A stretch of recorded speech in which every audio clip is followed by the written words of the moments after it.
បាទជំរាបសួរបងប្អូនទាំងអស់គ្នាបាទអញ្ចឹងថ្ងៃនេះគេថាខ្ញុំចាញ់ទៅហើយបងប្អូនទាំងអស់គ្នាបាទចេញទៅខាងផ្សារខេត្តព្រះវិហារបាទបងប្អូនទាំងអស់គ្នាបាទហើយម្សិលមិញអធិស្ឋានបងប្អូនទាំងអស់គ្នាដោយសារតែ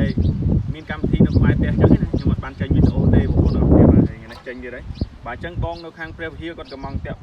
15ហើយបងនៅខាងបាត់ដំបងគាត់យក20អញ្ចឹងណាបាទទាំងអស់35តាក់បងប្អូនទាំងអស់គ្នាបាទហើយឥឡូវខ្ញុំកំពុងដំឡើងឲ្យបងខាងព្រះវិហារសិនដោយសារតែបងព្រះវិហារគាត់កំងមុនអញ្ចឹងណាបាទអញ្ចឹងសម្រាប់បងប្អូនដែលចង់បានតាក់ពីខ្ញុំយកទៅប្រើបងប្អូនកុំភ្លេចតាក់ទងមកលេខទូរស័ព្ទខ្ញុំដាក់នៅលើ profile TikTok បងប្អូនបាទលេខ Telegram លេខ call តែមួយទេបងប្អូនទាំងអស់គ្នាបាទសម្រាប់តាក់បងប្អូនទាំងអស់គ្នាបាទគឺថាខ្ញុំផ្ញើជូនបងប្អូន25រាជធានីខេត្តក្រុងអញ្ចឹងណាបងប្អូនមិនបាច់បារម្ភទេបងប្អូនទាំងអស់គ្នាបាទគឺថាឲ្យតែផ្ញើលុយមកគឺថាខ្ញុំដាក់តាក់ជូនបងប្អូនហើយបាទហើយ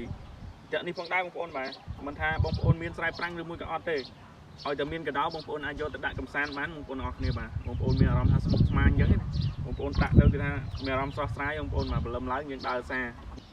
បាទអញ្ចឹងនេះបងប្អូនទាំងអស់គ្នាបាទឥឡូវតាក់យើងហើយបងប្អូនបាទ15តាក់បាទផ្ញើជូនបងនៅខាងព្រះវិហារបាទអរគុណមែនតើបងសម្រាប់ការជឿទុកចិត្តអញ្ចឹងណាបាទគាត់នៅផ្សារកំសាន្តខេត្តព្រះវិហារអញ្ចឹងណាបាទអរគុណបងអរគុណខ្លាំងមែនតើ